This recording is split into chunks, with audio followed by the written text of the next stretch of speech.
Assalamu alaikum students. I'm Farhan Akhtar and today we'll solve an example which is based upon the relationship between two equilibrium constants Kp and Kc जो कि हम लोगों ने discuss किए थे पिछले lecture में Kp and Kc। ठीक है, हमने इन दो कांस्टेंट्स के दरमियान में रिलेशनशिप स्टडी किया था। अब ज़रा देखते हैं इसकी बेस पे एक एग्जाम्पल प्रॉब्लम सॉल्व करते हैं। हमारे पास N2 है एंड H2, ये दोनों रिएक्ट करके बनाते हैं अमोनिया। ठीक है, जो कि रिएक्शन आपको यहाँ पे नज़र आ रहा है। 1 mole of nitrogen and 3 moles of hydrogen are reacting to form 2 moles of ammonia. Okay, the value of Kc in this reaction, इस रिएक्शन की जो Kc की वैल्यू है at 500 degree Celsius is 6.0 into 10⁻⁻²। ये हमारे पास किस चीज़ की वैल्यू है? Kc की, इक्विलिब्रियम कांस्टेंट Kc की। Okay, calculate the value of Kp for this reaction. इस रिएक्शन के लिए क्या करें? Kp की वैल्यू कैलकुलेट करें। तो हम इस रिएक्शन के लिए Kp की वैल्यू कैसे कैलकुलेट करेंगे?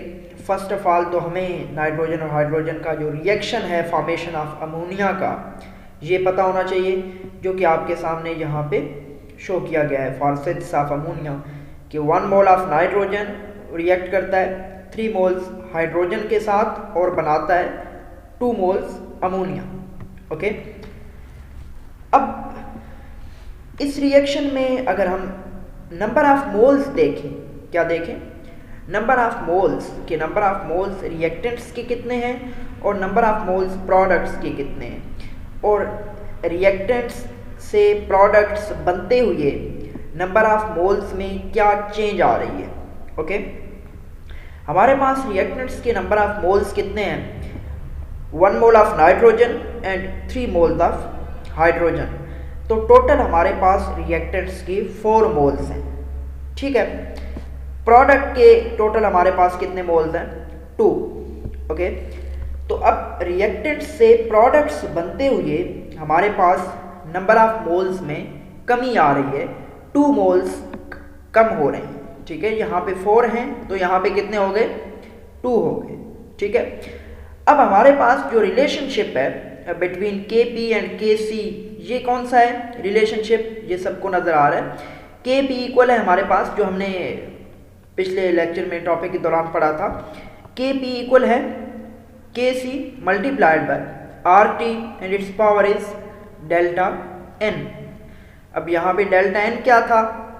डेल्टा n था change in number of moles, यानी रिएक्टेंट से प्रोडक्ट्स बनते हुए नंबर ऑफ मोल्स में जितनी चेंज आ रही है। यहाँ पे आपको पता है, यहाँ पे 4 मोल्स हैं रिएक्टेंट्स के और प्रोडक्ट के 2 मोल्स हैं, तो नंबर ऑफ मोल्स में कितनी चेंज आ रही है? 2 मोल्स कम हो रही हैं। ठीक है, अब हम क्या करेंगे कि सारी चीज़ों की वैल्यूज जो हमें गिवन हैं वो हम यहाँ पे लिखेंगे। फॉर एग्जांपल Kc की वैल्यू हमें दी गई है 6.0 इंटू 10⁻²। ओके, टेम्परेचर गिवन है जो कि कितना है? 500 डिग्री सेल्सियस। तो टेम्परेचर को मैं सेल्सियस स्केल से कन्वर्ट करूंगा केल्विन स्केल में। 500 प्लस 273 केल्विन, 773 केल्विन मेरे पास आ गया टेम्परेचर। ओके, डेल्टा n जो है ये क्या है? Change in number of moles, number of moles of products minus number of moles of reactants. तो हमारे पास प्रोडक्ट के कितने मोल्स बन रहे हैं? 2। रिएक्टेंट्स के कितने मोल्स हैं? 4। तो हमारे पास डेल्टा n की वैल्यू क्या आएगी? -2। R जो है जनरल गैस कांस्टेंट, इसकी वैल्यू हमें पता है वो क्या है? 0.0821 डेसीमीटर क्यूब एटमॉस्फेयर पर केल्विन पर मोल। ठीक है, अब हम क्या कर रहे हैं? ये जो हमारे पास इक्वेशन है फॉर Kp इक्वल है Kc multiplied by Rt and it's power is delta n। यहाँ पे हम क्या करेंगे? ये वैल्यूज पुट करेंगे। Kc की वैल्यू पुट करेंगे 6.0 इंटू 10⁻²। आर की वैल्यू पुट करेंगे ये वाली, टी की वैल्यू पुट करेंगे 773 केल्विन, और ये जो पावर है डेल्टा एन ये पुट करेंगे -2। जब हम इसको सॉल्व करेंगे तो हमारे पास फाइनली आंसर क्या आना है, के पी इक्वल आएगा 1.5 इंटू 10⁻⁻5। ये हमारे पास किस चीज़ की वैल्यू आई है, के पी की। इस केस में अगर आप और से देखें तो हमारे पास जो के पी की वैल्यू है ये के सी से कम है, के सी की वैल्यू ज़्यादा है, के पी की वैल्यू कम है। हमारे पास वो तमाम रिएक्शंस जिनमें रिएक्टेंट से प्रोडक्ट्स बनते हुए नंबर ऑफ मोल्स कम हो रहे होते हैं, तो के पी की वैल्यू उन सारे रिएक्शंस में के सी से कम होती है।